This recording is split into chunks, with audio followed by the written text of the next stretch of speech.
여러분 안녕하세요, 블랙입니다. 요즘 연준에서 금리 인하를 하기 위해 서두르고 있습니다. 파월 연준 의장도 현재 물가가 연준이 목표로 하고 있는 2%가 되지 않았지만 당장이라도 금리 인하를 할 수 있다는 말을 하고 있고, 다른 연준 위원들 역시 여기에 입을 맞춰 금리 인하를 외치고 있습니다. 그들의 태도가 갑자기 변했습니다. 이번 영상에서는 실제로 경제 지표가 어떻게 움직이고 있는지, 왜 그들이 이렇게 다급해져 있는지 이러한 것들을 체크해 보겠습니다. 지난 영상에서 설명드렸듯 역사적으로 금리 인하를 하면 늘 증시는 하락해 오곤 했습니다. 그리고 우리는 늘 금리 인하에 직면했을 때 이번에는 다르겠지, 이번에는 다르겠지 이 말을 되뇌이며 증시와 맞서 싸웠지만 늘 무너지는 것은 우리였습니다. 4년 전 코로나 경제 위기 때에도 이번에는 다르겠지라는 생각을 했었지만 어디에선가 코로나라는 전염병이 튀어나오면서 증시를 폭락시켜 버렸습니다. 자, 그럼 이번에는 어떠할까요? 항상 우리는 성장과 금리를 생각해야 합니다. 경기 침체라는 것은 성장의 둔화를 의미합니다. 이러한 성장 둔화를 막기 위해 연준은 기준금리를 내립니다. 그렇지만 금리 인하의 효과가 시장에 반영되기까지 수개월의 시간이 걸리기 때문에 일반적으로 성장 둔화를 인지한 이후에 금리를 내리게 되면 증시가 하락하게 되는 것입니다. 실제로 2019년 2차 금리 인하 시기 때에는 금리 인하에도 불구하고 증시가 수개월 동안 상승하는 모습이 나왔습니다. 이때에는 경기가 어느 정도 굳건한 상황에서 미중 무역 전쟁으로 인하여 약한 경기 침체가 발생하자 이를 조기에 포착하여 보험적인 금리 인하를 했기 때문입니다. 어떻게 보면 그때 당시 트럼프 대통령이 금리 인하를 엄청나게 요구했었죠. 나름 성견 지명을 가지고 금리 인하를 촉구했다고 볼 수 있습니다. 물론 시간이 지나면서 코로나 경제 위기가 터지긴 했지만요. 그렇다면 지금은 어떠한 상황일까요? 실은 경기 침체는 이미 발생해 버렸습니다. 경기는 이미 침체되고 있지만 성장이 굳게 나오는 일부 종목을 중심으로 증시가 지속적으로 올라가고 있었던 상황이었습니다. 이것은 미국 증시에서 52주 신저가를 기록한 종목수 대비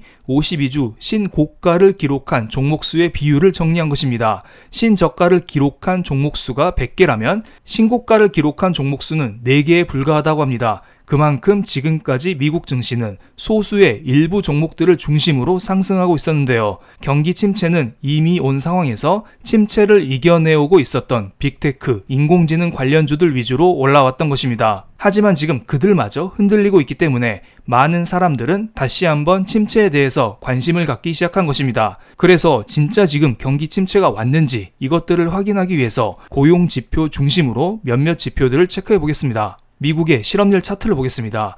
2024년 6월달 미국의 실업률은 4.1%로서 바닥에서 꽤 올라온 상황입니다. 그만큼 미국의 고용시장이 좋지 않다는 것입니다. 솔직히 코로나 경제 위기는 갑자기 찾아왔었기 때문에 2020년에 3%대의 실업률이 갑자기 14%까지 올라왔었는데요. 그래서 코로나 때와 현재를 비교하는 것은 맞지 않아 보입니다. 그래서 그 이전 경제 위기인 2008년 서프라임 경제 위기를 보면 위기가 오기 전부터 실업률이 슬슬 올라오다가 위기와 함께 실업률의 상승 각도가 점점 커진 것을 알 수 있습니다. 그런데 이렇게 보면 느낌이 안 올 수 있습니다. 그래서 제가 실업률의 전년 동월 대비 증감률로 이것을 환산해서 살펴보겠습니다. 이렇게 보면 조금 느낌이 다르죠. 2007년을 볼까요? 이때에는 실업률의 변화율이 계속 마이너스를 기록하다가 서프라임 경제 위기가 터지기 몇 달 전에 갑자기 플러스로 돌아섰습니다. 그 이후 바로 경제 위기가 터졌고요. 그리고 지금은 솔직히 23년 5월 달에 이미 실업률의 변화율이 플러스로 돌아섰습니다. 그리고 그 이후 1년 넘게 위기가 터지지 않고 있는데요. 하지만 최근 들어 실업률의 변화율이 지속적으로 상승하고 있습니다. 그만큼 경제 상황이 안 좋아지고 있다는 것입니다. 실업률만 봤을 때에는 썩 좋지 않아 보이죠? 그래서 이번에는 베버리지 곡선을 함께 보겠습니다. 베버리지 곡선이라는 것은 가로축에 실업률을 놓고 세로축에 구인 공고 건수 비율을 정리한 것입니다. 참고로 구인 공고 건수라는 것은 사장님들이 얼마나 많은 노동자들을 모집하느냐를 나타낸 것입니다. 이 수치가 높을수록 고용시장이 활발한 것이고요. 반대로 이 수치가 낮을수록 경제가 어렵다는 것입니다. 일반적으로 경제가 좋으면 이 그래프는 실업률이 줄어들고 구인 건수는 증가되는 11시 방향으로 움직입니다. 하지만 경제가 좋지 않으면 이 그래프는 실업률이 늘어나고 구인 건수는 감소되는 5시 방향으로 움직이죠. 서프라임 경제 위기 이후 2009년부터 2020년 2월까지는 미국 경제에 대호황이 있었던 시기였습니다. 그래서 베버리지 곡선이 11시 방향으로 움직이는 모습을 보여왔었습니다. 실업률은 점진적으로 줄어들고 구인 공고 건수는 조금씩 늘어났던 것입니다. 회색 점들이 찍혀있는 방향으로 그래프가 움직였다고 보시면 됩니다. 그런데 코로나 경제 위기는 모든 것을 한 방에 무너뜨렸습니다. 전염병과 함께 경제 봉쇄가 터지자 실업률이 14% 이상으로 급증해 버렸습니다. 그래프가 갑자기 오른쪽 방향으로 움직이는 거 보이시죠? 하지만 그 이후 연준의 저금리 정책과 정부의 여러 부양책의 도움으로 경제는 조금씩 회복되기 시작했습니다. 코로나 이후 여러 부양책과 함께 11시 방향으로 해당 커브가 꾸준히 회복되는 모습이 나왔는데요. 하지만 최근 들어 양상이 약간은 달라졌습니다. 구인 건수는 급속도로 줄어들기 시작했고 실업률은 조금씩 늘어나면서 어느덧 4.1%까지 늘어났습니다. 자, 지금 자리가 어떤 자리로 보이시나요? 코로나 경제 위기가 터지기 직전까지 오지 않았나요? 그렇다고 지금 당장 위기가 터질지는 아무도 모릅니다. 참고로 빨간색 동그라미 친 부분이 코로나 경제 위기가 터지기 직전의 자리이고요.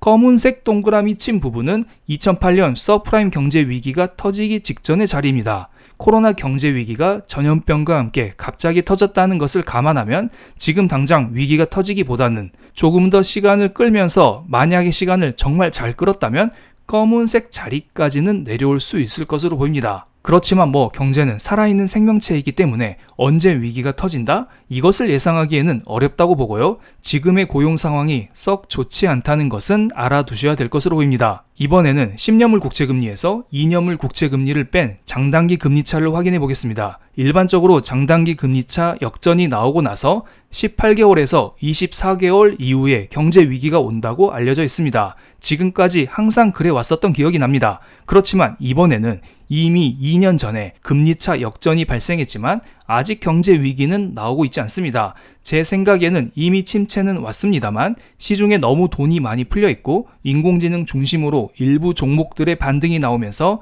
이를 커버치고 있는 게 아닌가 하는 생각이 듭니다. 그리고 몇몇 분들이 이제 10년물에서 2년물을 뺀 값을 장단기 금리차로 하는 게 아니라 10년물에서 3개월 물을 뺀 값을 장단기 금리차로 한다는 말을 하고 있죠. 그래서 제가 이것도 찾아봤는데요. 10년물에서 2년물을 빼든 3개월 물을 빼든 그래프는 큰 차이가 없습니다. 지금은 이미 금리차 역전이 왔음에도 불구하고 경제 위기는 아직 터지지 않았습니다.